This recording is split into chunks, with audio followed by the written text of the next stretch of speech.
DreamHack Winter I'm trying to take really seriously. Americans are coming, all the best European people are coming, and I think everyone's going to be taking it a bit more seriously even there because of the prize pool. There's a huge amount of money on the line. Alex has definitely got some plans to take some names. We got a few people going, like some of our less known players like Meme King and Silent Snowballs will be coming along as well. What occurred? Well, we had this cottage organised by Aaron Thomas, Professor Pro, and it was an absolute disaster to get to. DreamHack travelling there was something else. Like, we had a bit of a kerfuffle. We got a train there the first night and we got to sort of this little town. There was no one there. We tried phoning up taxi companies, couldn't get a taxi. Looked up on Google Maps, walked hour and a half, 2 hours in the dark. A long walk in the dark for about an hour in Sweden where we thought we were going to die. But no, I'm looking forward to having a shower, maybe playing a bit of Melee, going to bed. What I would say is we're hopeful, and what we're hopeful of is that our cottage is actually at the end of this road. So that was classic. Everyone's been awake for 18 hours or so because we've got a flight in the morning. By day two, we've given up trying to get back there because we couldn't get back there the second night. Most people ended up staying at DreamHack, which I'm told was an interesting experience. The outside of the tournament is a story, but it was very stressful. Like a lot of Tristan, especially, just on night two, Tristan, we weren't going to get back to our place unless we organised this taxi, and Tristan completely bottomed out. He hit rock bottom emotionally. We were walking around in Sweden, there's people who just knew what DreamHack was. Like you were saying, we go to DreamHack and they'd be like, oh, you want to go to this city? And like they'd know how to do it. Like it's something that everyone heard of, which is cool because like over here there isn't that culture. Like people wouldn't know about like big gaming festivals. It's not a mainstream thing. The event itself was huge, like nothing I'd ever seen before. Like apparently it's the biggest convention centre in Sweden. Masses of stuff going on, like huge stages for all the other games, all the big esports, and then like Smash. Had an alright area, a little bit of a cramped corner, but it was still an awesome experience. Seeing it on the big screen, just like so many good players there as well. Up throw rest, and even like tech chases after up throw. Yeah, I was feeling really, really good going into DreamHack. Then at DreamHack, I did not do as good as I was hoping to do. I lost to Slim Shady, who I was really upset to losing to at the time because it's a Mario, and people were like goading me like, oh, you lost to a Mario. That set, game one was on Dreamland, ridiculously close, and I won when I really, really didn't deserve to. German crowd behind me in my ears. The UK crowd were great as well, but the German crowd are absolutely ridiculous. Mr. Love is a loud, loud guy.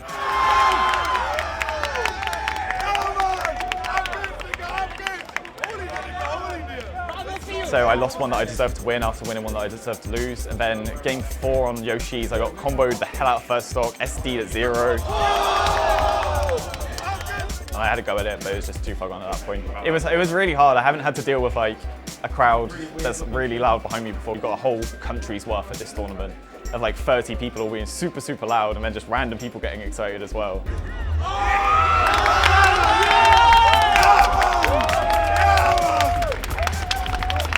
I'm not saying that's like why I lost, but it was definitely not something I've had to deal with before. So next time I'll be better at it. Next time I think I'll have it.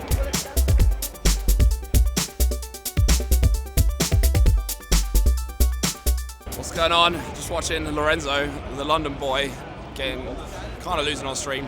Some UK players doing good, which is nice to see. Unfortunately, Sam couldn't quite do it, but what are you gonna do? Sometimes when you get behind, you get frustrated, it gets in your head. Like, there's not really much you can do about it. It's just an experience. Next time you come back, you learn from it. That's all there is.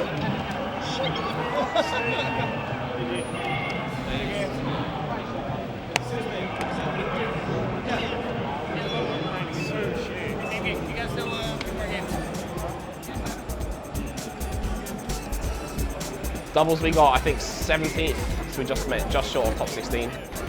Singles was alright, had some really good sets.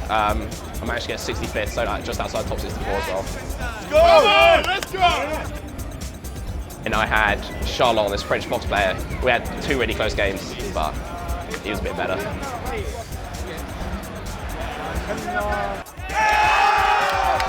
Overall, the experience and the atmosphere was amazing. Like watching finals, especially and teams finals as well. Just so many skilled players, and you would never see that in Europe before. It's the first time you've had like so many Americans on match. Just watch them all play. It's so high level that it's just like there's so many people like that. There's a period during the top 64, I'm just walking around and there's just like an amazing match here and then an amazing match there. So it's so much good melee. It was so good to see. Basically, us lot, we're out. Tough, but we did pretty good. Alex had a pretty good run. Could have gone one further, I reckon. Me, I reckon I lost to people who were better than me, so you can't really complain about that, you know? It's just the way it is.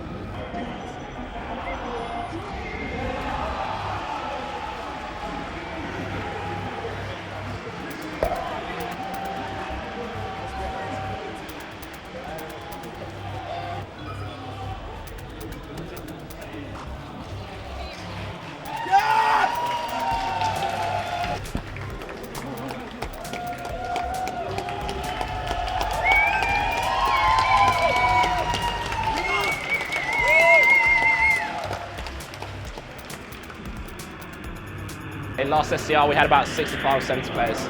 Went really well, like it was a great atmosphere, like we're just at the right number, so it's like lost time to play games, friendlies and tournament sets, also just like lost space for people to chill. This tournament's a really great one to come to, even if you've never played Smash before. Everyone's really welcoming. If you're a veteran of the game or someone that wants to get better, this is a great opportunity to play really good players. For anyone interested in Smash at all, it's a really good thing to come to. It's hard to say. I don't really know when I started playing, but I know when my first tournament was pretty much 10 years ago, so it was quite a long time ago. I think in February this year I'm gonna have my 10-year anniversary.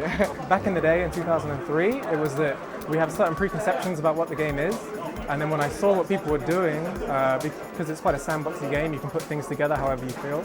Not how you feel, but how it makes sense, and the game's evolved in that direction. It was just seeing what people could do with the tools they had that really drew me to it. And then these days, I came back last year because the UK's reached a point now where it's become a lot more professional, and I wanted to be part of it. Go to tournaments. Anyone would say that, but it's like, when you've gone to your first tournament, I mean, I haven't met anyone who wouldn't go to another one. It's such a lively, spirited community. Everyone's happy to sit down and play against each other. I think playing Smash has definitely changed me as a person. Like I've become more comfortable in my own skin, and I'm a happier person in general. So if you feel like it'll benefit you that way, then come down and play. It's great. I mean, even if you're bad, like me, because I'm terrible, even if you come, it's like a really nice community. So you get good at the game, then you get money into it. If you don't, then you just meet a lot of good people. So it's a lot of fun being here. SCR, you've done a great tournament. I feel like I did better. I won in a more convincing way this time, I feel. And I played better, so I'm happy, really happy. This is the first time in my life I've ever taken Smash seriously. Like, it's always been something I do as a hobby, outside of work, but I never dedicate that much time to it. And now I'm actually taking it seriously, and it's really fun. I can see myself improving, and that's what I want, so it's good. Yeah, I think 2016 is just going to grow more and more, honestly. Like, I think the scene, like, it's consistently showing it's been getting bigger and bigger, like, every year. So I won't announce it officially yet, but we've got something in the works, so hopefully we'll, like, step up Southampton in 2016 and, like, have a much bigger event. Not just, like, an event like this, but scaled up a little bit. Talking, like, a whole nother thing is going to be much bigger, so, like, that's really exciting. Thank you, everyone, for coming. It was awesome, especially if you want TVs or equipment. Thanks, big shout out to Phoenix and Shade Young for doing the stream. That is awesome. We got that, guys. And big thank you to all of the players who came down, especially like Dev, Robbie, Alex, like everyone. It's so good to see you here, especially people who came from far away, Wales and the Midlands. I hope to see you all again at an event soon.